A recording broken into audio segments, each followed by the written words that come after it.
Hello, I'm Rob Doherty. And I'm Dennis Patchen reporting from Red Square in Moscow. For the next hour, we're going to be taking a look back at a 2-week trip by the Spokane Youth Pee Wee hockey team. We'll follow them as they go through such countries as Finland, the Soviet Union, and Czechoslovakia and bring you the experiences that they had. It was an exciting 14 days, memorable moments, tense times, but overall a once-in-a-lifetime trip. A dream for a year and a half finally became a reality when 36 loaded up in a bus and embarked on what would be a once-in-a-lifetime journey. There were your standard goodbyes. A few photos were taken. We're over here by the sign, guys. And even a tear or two shed. Next stop, the Seattle airport.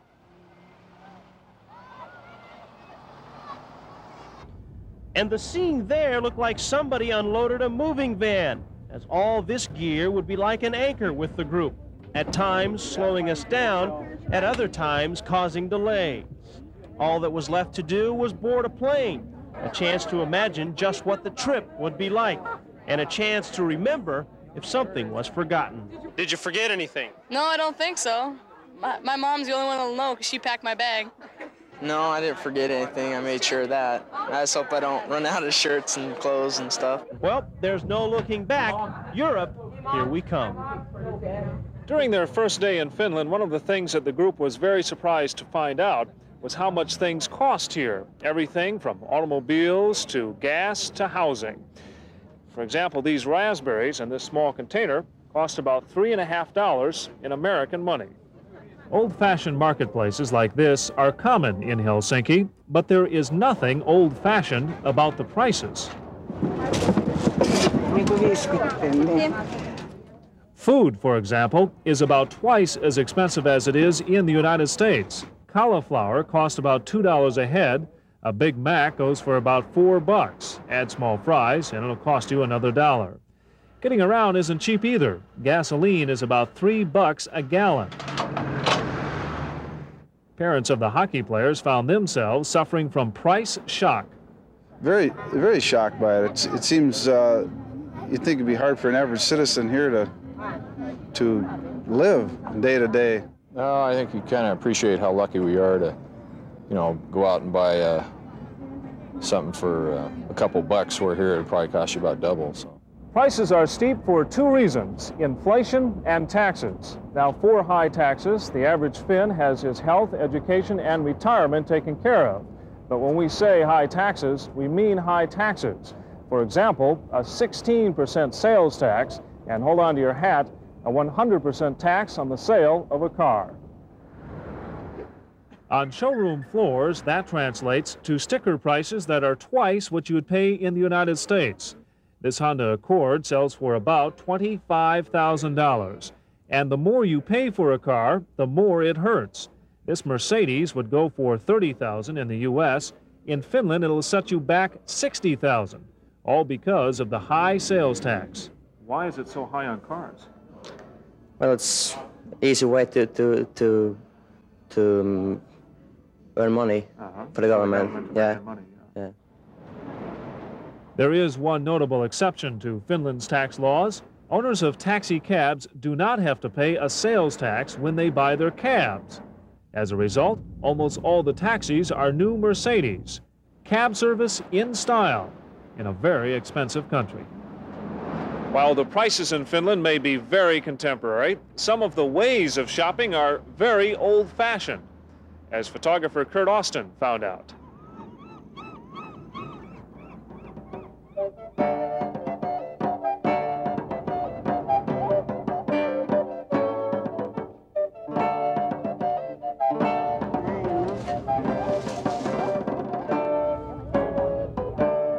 Manikyyriikään nyt ei ole. Pitänyt olla manikyyri.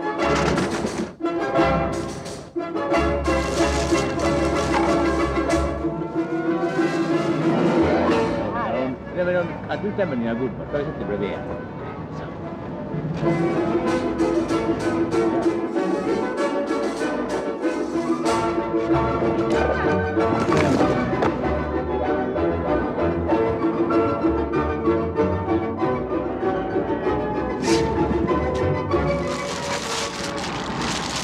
$24 markkaa, kiitos.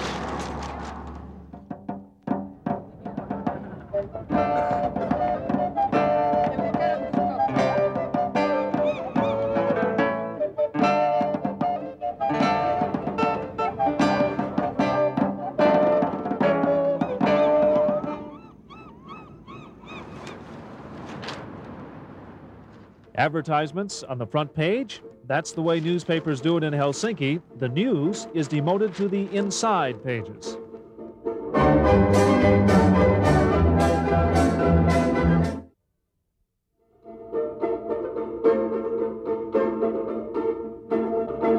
The Spokane Pee-wees had never played a European hockey team, so they really didn't know what to expect. But after just one game here in Finland, they knew on this trip they'd see a different style of hockey.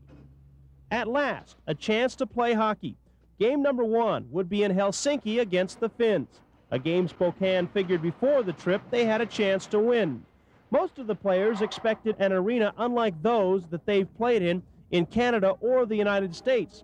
But except for the ice surface being just a few feet wider and advertising in Finnish on the boards, this rink would be right out of North America. It would almost be like playing at home. But there would be one difference when the puck was dropped. While Spokane was playing its normal hard-hitting checking kind of game, the team they were facing weren't. Hockey in Europe is played a bit differently, with more emphasis placed on skating and puck handling than the physical play the Americans were used to. And for Spokane, it was a bit unusual. They're tough, they're fast, they're everything we thought they'd be, but we didn't know how to play coming into this game, and we just took them the way we had to. Despite a style they'd never played against, the team got off to a good start with a 4-3 win, thanks to 3 goals from Ryan Tansey. Coming off the ice, the Americans were still shaking their head about the way the Finns played, happy to leave the ice with a win in their back pocket. For the Finns, it was also a change, never having played a big physical North American team before, but they enjoyed the chance to play this U.S. team. They play quite different than in Finland, so it's experience. They are much stronger than what we are, and they play tougher game what we play, and they are good players. Despite the setback, the Finns still believe that their game is the best. Yes, it is fun to play a U.S. team, but they'd rather not do it every time out. I think so that our players, they're playing a little bit more hockey, if we talk about. I think so that our players is a little bit better. Well, off to the Soviet Union for the next 3 games, a place where wins never come. You just try to leave without being embarrassed. This is the train station in Helsinki, Finland. The Soviet border is about 3 hours that way. Join us now as we follow the Pee Wee hockey team, as for some of them it was their first time on a train, and for all of them, their first time on a Soviet train. There was a sense of apprehension as we boarded. After all, there was no turning back now. Even the train, to many of us, looked rather ominous. Just seeing the sickle and hammer was kind of scary. Made me realize, I guess, that we were really going to the Soviet Union. Once inside, some of the kids expressed surprise and disappointment. Then when I get on the train, the hallways are about this big. Enough room to just walk, let alone with my hockey bag and suitcases. The rooms are a little bit small. Perhaps a little bit small, but even this far from home, a little taste of America. Pepsi Cola, which was a big seller with the young American hockey players.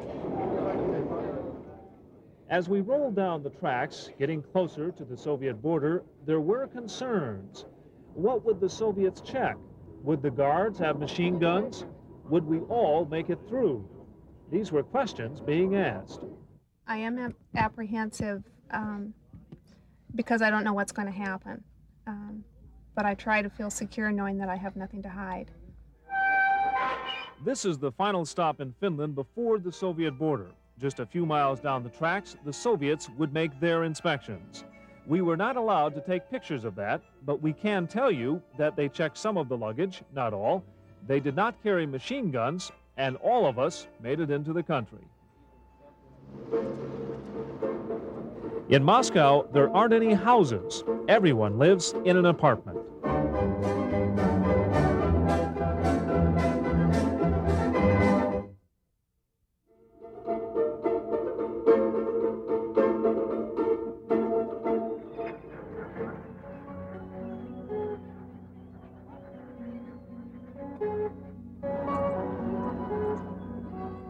If this place looks familiar to you, it should. It's Riverfront Park in Spokane.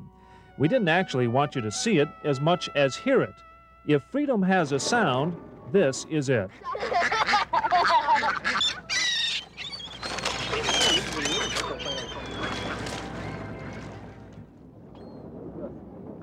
This is Red Square in Moscow. It also has a sound, the sound of silence. That sound is manifested by a feeling you get in Red Square, that of seriousness. No one seems to smile. The silence is shattered only by the sound of goose-stepping soldiers as the change of guard takes place at Lenin's tomb.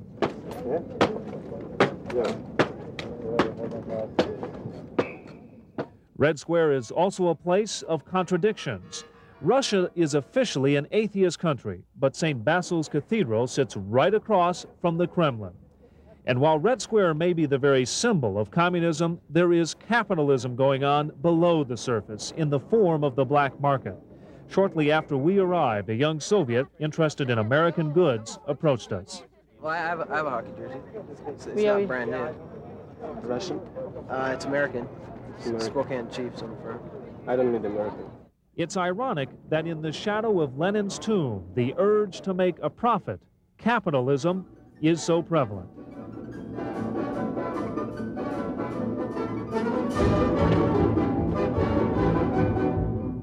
I haven't seen a lawnmower yet.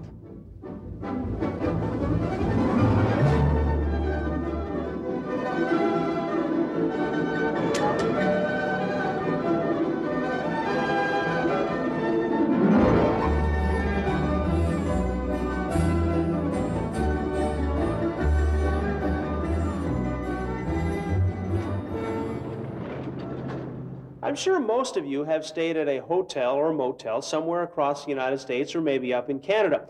But most of you will never get the chance to stay at a hotel in the Soviet Union. But now's your chance to see what one of those rooms looks like. So come on. So come on in and I'll show you just exactly. Wait a second. How did you get there? I had the only key. Oh, well, I'm sure you've noticed by now that it's pretty spacious. It's got a lot of room. Not too bad for two. One of the first things you notice is this big 19-inch black and white TV set. Not a Zenith, but it starts with a Z, so it's close enough. Let's turn it on and see what Soviet TV looks like. It's a tube type. It'll take a bit. Well, we'll come back to that one. This room has your pretty standard Soviet chair, Soviet desk, Soviet mirror, Soviet wallpaper, Soviet reading lamp. But I'll tell you what, it's got a view behind these curtains that'll knock your socks off. But right here, things start to differ. If you're over 6 feet 2 inches tall, you've got very serious problems.